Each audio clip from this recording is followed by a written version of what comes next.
皆さんこんにちは。カフェとノートです。今日の動画は自分の思い込みに気づき、それを手放す感情の掘り下げノートの書き方についてです。皆さんもいつもネガティブな感情でモヤモヤ悩んでしまうとか、変わろうと努力してもいつも同じような状況で途中でつまずいてしまうということはありませんか？実はその原因には根本に自分に対する思い込みがあるからかもしれません。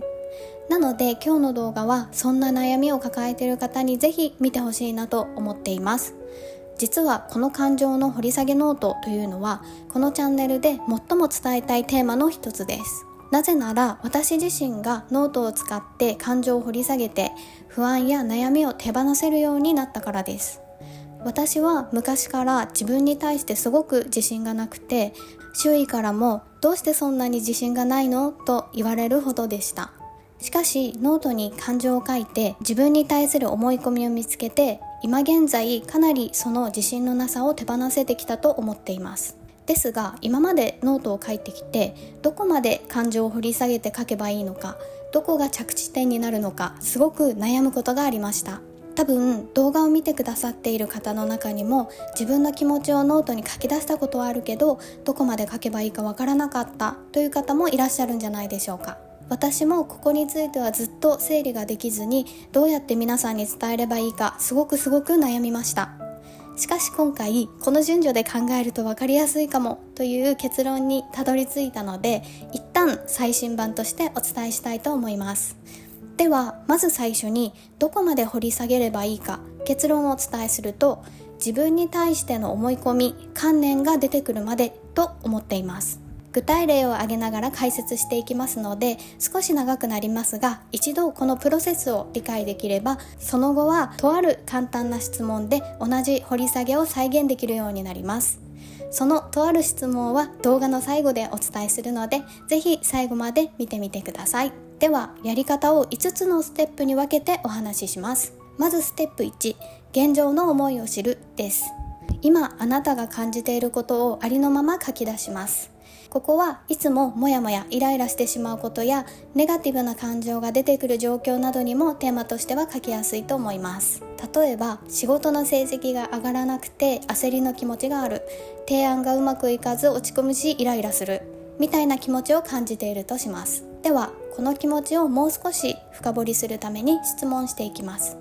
質問の1つ目は、どんな時にそう感じる？です。その答えとして、例えばお客様に提案をするとき、事前準備もかなりして万全だと思ったけど実際はほぼ話を聞いてもらえず一方的に断られたとき、頑張った分落ち込むし、なんでうまくいかないんだろうとイライラする。他にも例えば同僚がみんな成果を出していて自分だけ成果が出せていない状況の時は焦るし落ち込むなど出てきたとします。では次の質問で、どうしてそう感じるの？と聞いていきます。ここは先ほどの例で言えば、全然話を聞いてもらえず断られた時にどうしてイライラするのか、自分だけ成果が出ていない状況に焦るし落ち込むのはなぜかを書き出していきます。ここが最初の関門かなと思っているんですが、なぜそう感じるのかわからないと言語化するのが難しく感じるかもしれません。しかしじっくり心の中を探ってこうかもしれないという理由を探してみてください。今回の例では一生懸命考えてきた提案を断られると自分自身を拒絶された感じがして悲しくなってイライラしているかもとか、自分だけ成果が出せない状況に焦るのはもともと自分に自信がなくて、やっぱり自分だけみんなよりダメなんだとより強く感じてしまうからかも、自分の努力が足りないからうまくいかないことに対して罪悪感を感じているからかもみたいな思いが出てきたとします。ここでは思いついたことに大人げないかなとか、社会人なのにこんな考えダメかなとか、そういったブレーキはかけずに、むしろ思ったことを素直な表現で書いて大丈夫です。さらに質問の3つ目で、どうなったらいい？と自分の願望を深掘りします。この状況が本当や早く抜け出したい、会社にもっと評価されたい、お客様に提案を受け入れてほしいなど、思うがままに全て書き出します。どんなに長くなっても大丈夫です。そしてここまで書いてくると結構すっきりするはずです。しかしそこが落とし穴なんです。というのも、すっきりしたところで改善策を書き締めくくってしまう方も多いんじゃないかなと思いました。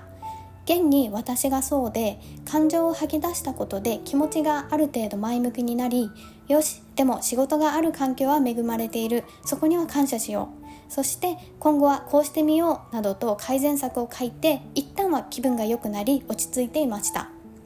これはこれで悪いことではないと思うんですが、実際にはしばらく経つと再び同じような気持ちが湧いてきて、また同様にノートをぐるぐる書き続けていました。つまりこれだけでは根本的な解決にはなっていなかったんですね。ですので、もう少し深く自分を掘り下げる必要性を感じました。ここまで来たら次のステップです。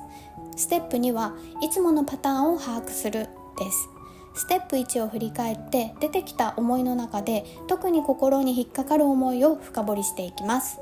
私の感覚ですが、読み返していて胸がズキッとするというか、これかもと感じるものです。今回の例では、提案を断られると自分自身が拒絶された感じがするにします。次はこのように掘り下げていきます。その思いに関連して、他にも同じように感じてしまう場面はないか、そしてその考えの裏を返すとどんな思いがあるかということを深掘りしていきます。自分が無意識に同じように考えてしまうことや感じてしまうシチュエーションを書き出します。例えば、友達と出かけるときにお店や場所を提案するときも、ここで大丈夫かなとすごく悩むし、提案が受け入れられるか心配になる。自分の提案で決まったとしても合わせてくれてるのかなとか、このお店で本当に良かったのかなとさらに心配になると出てきたとします。さらに掘り下げて、その裏にはどんな思いがあるかというと、自分は受け入れてもらえないと感じているのかも、自分のすることは喜んでもらえないと思っているのかも、さらに私は誰の役にも立てないと思っているかも、こんな感じで出てきたとします。いろいろな思いや可能性が出てくると思うんですが、ここでは正解不正解というのはないので、あくまで今感じているもので大丈夫です。ここまで書けたら次のステップで、ステップ3の原因を探るです。ではさらに少し昔のことを思い出して、自分の幼少期、特に両親、あとは兄弟、祖父母など身近な人たちとの関わりの中で、ステップ4で出てきたいつも誰からも受け入れてもらえないと感じたこと、自分のすることは喜んでもらえないと感じたシーンがなかったか探っていきます。そしてその時感じた感情、感じたかった思いも書き出していきます。ここも第2の関門だと思っていて、なかなか昔のことなので思い出せないかもしれないですが、記憶をたどって探ってみてください。例えば、子供の頃いつも可愛がられているのは下の兄弟だけに感じていた。私もお母さんに褒めてもらいたくて勉強やお手伝いを頑張ったけど、あまり認めてもらえた感じがしなくてすごく悲しかった。その経験を何度も感じていくうちに、何をやってもどうせ私だけ認めてもらえないという怒りや反発心に変わっていったかもしれない。本当は私もできたことや話したことをもっと聞いてほしくて褒めてほしかった。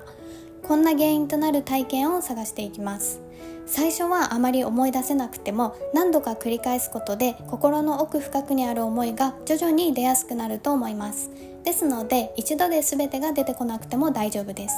私の経験上も別の時に書いてみると違う思いが出てくることがあるので、あくまで今の時点でこうじゃないかなと思うもので OK です。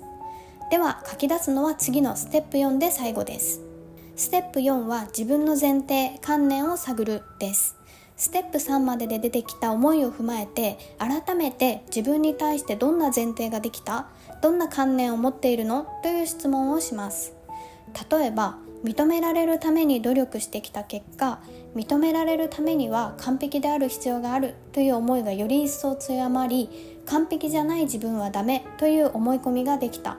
とか、私は認めてもらえないという気持ちから、頑張ってもどうせうまくいかないとどんなことに対しても思うようになっていった。これにより私は努力しても認められないという前提ができた。頑張ってもうまくいくはずないという気持ちから、最初から自信がない自分でいれば失敗しても分かっていた、やっぱり予想通りだったとダメージが最小限で済むと感じるようになった。つまり自信がない私でいた方が傷つかないという観念ができた。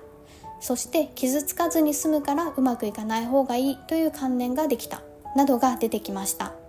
これらが最初に話した自分に対しての思い込み、観念で掘り下げの着地点です。自分に対する思い込みって当たり前になりすぎて、その思いを持っていたことにすら気づいていないこともあると思います。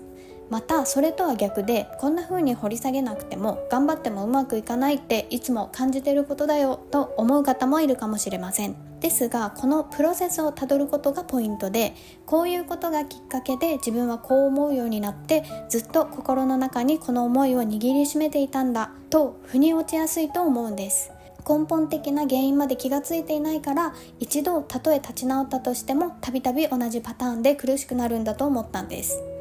そして最後のステップ5では、心の中で過去の経験で感じたネガティブな気持ち、満たされなかった気持ちを感じきってください。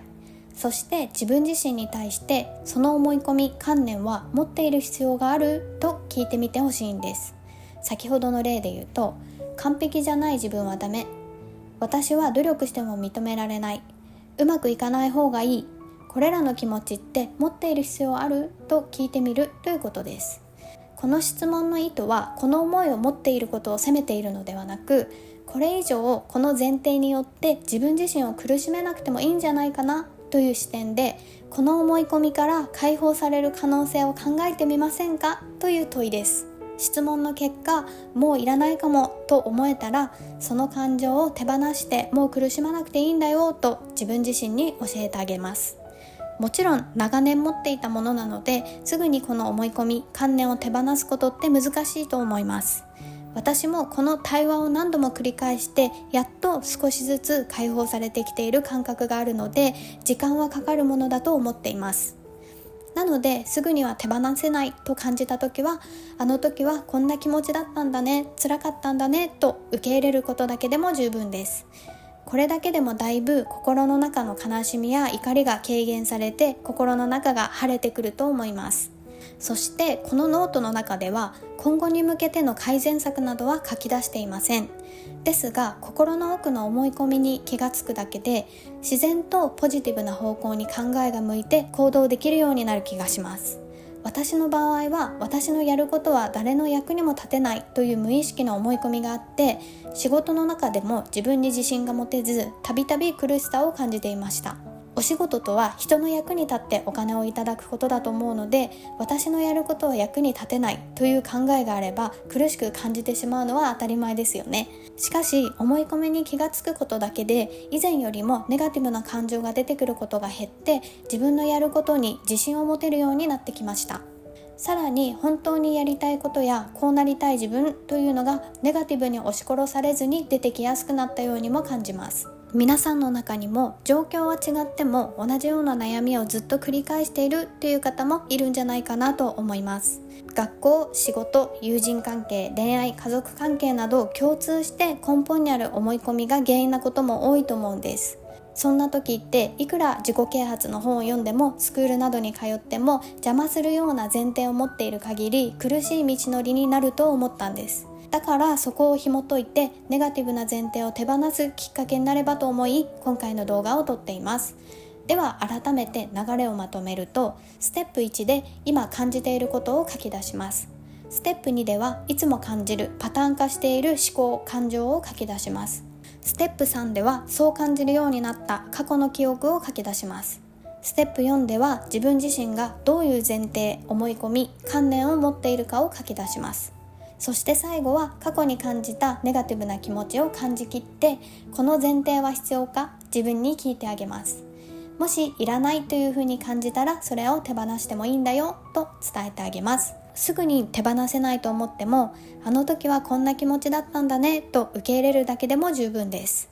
ということで、大変お疲れ様でした。すごく長かったので、毎回こんなことやるの無理と思いますよね。しかし、一度この流れさえ理解してしまえば、次からは簡単です。まずは今感じている感情を書き出し、そこに矢印を引いて、どうしてと一言質問するだけで、この一連の流れを再現できるはずです。そして慣れてくると、ネガティブな感情が浮かんできたとしても、簡単にまた自信がない私が出てきちゃってると気がつけるようになります。これは書いてみると体感的に分かってくると思いますので、ぜひ一度やってみてください。そして今回のような感情ノートって思考がものすごく分岐するものだと思うんです。なので正直今日お話ししたステップが最適解かどうかは私自身分かっていません。このパターンには当てはまるけどこのパターンには当てはまらないということがあるかもしれません。そこで皆さんの力も貸していただきたいです。この質問の方がどんなパターンでもカバーしやすいよとか、この流れの方がスムーズじゃないかなどアイデアがあったらぜひコメントしていただきたいです。もちろんコメントは感想だけでもすごく嬉しいのでぜひお願いします。そして今後アップデート版は必ず出していきたいと思っているので、ぜひチャンネル登録をして応援していただけると嬉しいです。本日も最後までご視聴いただきありがとうございました。カフェとノートでは脳の仕組みを使ってあなたを理想の未来へと導く手帳術 GPS 手帳のオンラインレッスンを開催しています。レッスンではたったの2時間で普段の手帳を夢を叶える GPS へと変身させるノウハウをお伝えします。講座を開催以降、たくさんの視聴者様と対面レッスンをさせていただき、皆様から大変ご好評をいただいています。来年こそは手帳を使いこなして理想の未来に進みたいという方は概要欄の URL からぜひ詳細をチェックしてみてください。